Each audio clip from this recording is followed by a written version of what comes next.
Khoảnh khắc sụp đổ. Sau gói bưu kiện đó, mọi thứ không còn giống như trước. Nỗi sợ không còn là cảm giác mơ hồ, nó trở thành một thứ luôn hiện diện, trong ánh đèn, trong gương, trong từng lần bước ra trước camera. Vu Mông Lung bắt đầu mất ngủ.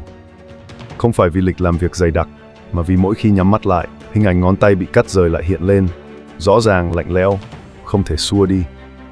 Anh vẫn phải làm việc. 5 giờ sáng dậy, 6 giờ bắt đầu luyện tập.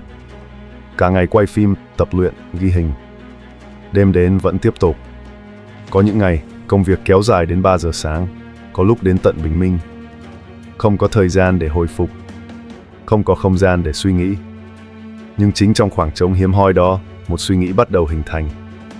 Nếu những gì Kiều Nhậm Lương từng nói là đúng, nếu những gì anh đang giữ là bằng chứng, thì cái kết có thể đã được định sẵn từ trước. Anh bắt đầu quan sát nhiều hơn.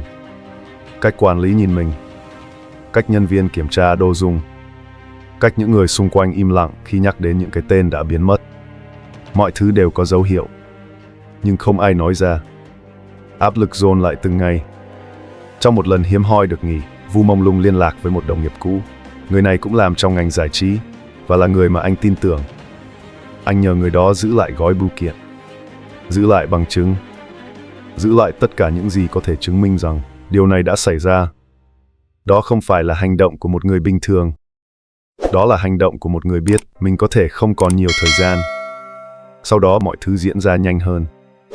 Vu Mông Lung tiếp tục bị ép livestream, tiếp tục phải xuất hiện trước công chúng như không có chuyện gì xảy ra. Nhưng bên trong mọi thứ đang vỡ ra. Anh bắt đầu trầm cảm. Không phải kiểu buồn thông thường, mà là cảm giác bị mắc kẹt. Không lối thoát, không ai giúp, không ai nghe.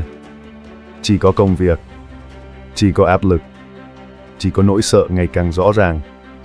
Một ngày, trong lúc hiếm hoi không bị giám sát, anh hoàn tất bước cuối cùng. Tất cả dữ liệu, âm thanh, hình ảnh, dấu vân tay, lá thư được sao chép, lưu vào USB. Chiếc máy ảnh được làm sạch, không còn dấu vết, không còn bằng chứng bên trong. Mọi thứ được chuyển sang một nơi khác, một nơi mà anh hy vọng sẽ không bị tìm thấy. Không ai biết chính xác điều gì xảy ra ngay sau đó. Không có đoạn ghi âm, không có video, không có nhân chứng công khai. Chỉ có một chuỗi sự kiện. Một người đã chuẩn bị sẵn bằng chứng. Một người đã cố gắng lưu lại tất cả. Một người đã nói về nỗi sợ của mình. Và sau đó, anh qua đời và cảnh sát kết luận là tai nạn ngã lầu do say rượu. Khoảnh khắc đó không được cơ quan chức năng công bố bằng chứng. Không có âm thanh, không có hình ảnh, chỉ có khoảng trống. Một khoảng trống lớn, đủ để mọi nghi vấn bắt đầu xuất hiện. Cần nói rõ một điều, nội dung trong video này được xây dựng dựa trên UN Transmission, một nguồn kể mang màu sắc đặc biệt. Theo cách được trình bày, UN giống như một người truyền thông điệp, kể lại câu chuyện từ một góc nhìn khác thường, có liên quan đến linh hồn, sự kết nối và những gì xảy ra sau khi mọi thứ đã kết thúc. Tuy nhiên, đây chỉ là cách câu chuyện được truyền tải, chưa có xác nhận độc lập. Vì vậy, toàn bộ nội dung sẽ được tiếp cận như một nguồn thông tin nằm giữa ranh giới của thực tế và những điều chưa thể kiểm chứng. Những gì còn lại sau khi mọi thứ kết thúc. Sau khi Vu Mông Lung qua đời, câu chuyện không kết thúc. Nó bắt đầu lan ra. Không phải bằng thông báo chính thức, không phải bằng báo cáo rõ ràng, mà bằng những mảnh thông tin rời rạc, những lời kể, những đoạn ghi chép và những chi tiết không khớp. Trong nội bộ một số người biết chuyện, những người từng làm việc cùng anh, những người đã nhìn thấy gói bưu kiện, những người hiểu rõ hệ thống này vận hành như thế nào. Theo lời kể, vẫn còn những người tốt trong công ty. Họ không thể thay đổi toàn bộ hệ thống, nhưng họ có thể làm một việc nhỏ. Họ giúp lan truyền thông tin. Họ giúp làm tan ra ống kính. Họ che giấu một phần sự thật về cái chết của Vu Mông Lung trong chính những hình ảnh còn lại. Đó không phải là hành động nổi loạn. Đó là cách duy nhất họ có thể làm mà không tự đặt mình vào nguy hiểm. Cùng lúc đó, những dữ liệu mà anh để lại không biến mất. Những tệp tin được sao chép. Những đoạn âm thanh. Những hình ảnh. Những thứ từng được lưu trong chiếc máy ảnh. Tất cả đã được truyền đi trước khi quá muộn.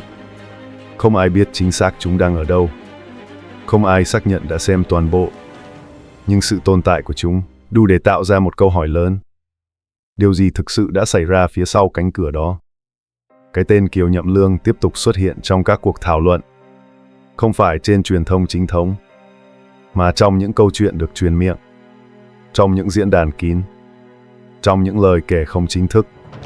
Một số người tin rằng gói bưu kiện là thật, một số khác cho rằng đó chỉ là một màn đe dọa, không có bằng chứng xác nhận công khai, không có kết luận cuối cùng. Nhưng có một điều không thể phủ nhận. Nỗi sợ mà Vu Mông Lung từng mô tả là có thật. Áp lực mà anh phải chịu là có thật. Việc nghệ sĩ bị kiểm soát chặt chẽ là có thật. Và những khoảng trống trong câu chuyện vẫn còn đó, chưa từng được lấp đầy. Câu chuyện dừng lại ở cái chết, nhưng dư âm của nó thì không. Nó vẫn tồn tại trong những dữ liệu chưa được công bố, trong những người từng chứng kiến, và trong chính câu hỏi mà đến giờ vẫn chưa có lời giải. Những câu hỏi không có lời đáp. Câu chuyện này không kết thúc bằng một bản án, không có kết luận chính thức, không có một câu trả lời rõ ràng cho tất cả những gì đã xảy ra. Chỉ còn lại những chi tiết rời rạc. Một chiếc máy ảnh, một USB chứa dữ liệu, một gói bưu kiện không người gửi, và một cái tên vẫn tiếp tục xuất hiện trong những lời kể không chính thức. Những gì Vu Mông Lung để lại không phải là lời giải, mà là câu hỏi. Liệu những gì anh ghi lại có thực sự tồn tại đầy đủ? Liệu có ai đã xem hết những dữ liệu đó? Và quan trọng hơn, liệu có ai dám công bố chúng ra ánh sáng? Trong thế giới của Vu Mông Lung, sự im lặng không phải là ngẫu nhiên. Nó là một phần của hệ thống. Một hệ thống nơi mọi thứ đều được kiểm soát. Từ hình ảnh, đến thông tin, đến cả những gì công chúng được phép biết. Câu chuyện về Kiều Nhậm Lương, câu chuyện về Vu Mông Lung, và những cái tên khác từng được nhắc đến. Tất cả đều đang tồn tại ở một ranh giới rất mong manh, giữa sự thật và những gì không thể xác minh. Nhưng có một điều rõ ràng, áp lực trong ngành giải trí là có thật, sự kiểm soát là có thật, và những bi kịch xảy ra phía sau ánh đèn cũng là có thật. Phần còn lại phụ thuộc vào cách mỗi người nhìn nhận. Nếu bạn tin rằng còn điều gì đó chưa được nói ra, hãy để lại bình luận của bạn. Và nếu bạn muốn theo dõi những hồ sơ chưa có lời giải như thế này, hãy đăng ký kênh. Bởi vì đôi khi, điều đáng sợ nhất không phải là những gì chúng ta nhìn thấy, mà là những gì chưa từng được phép xuất hiện.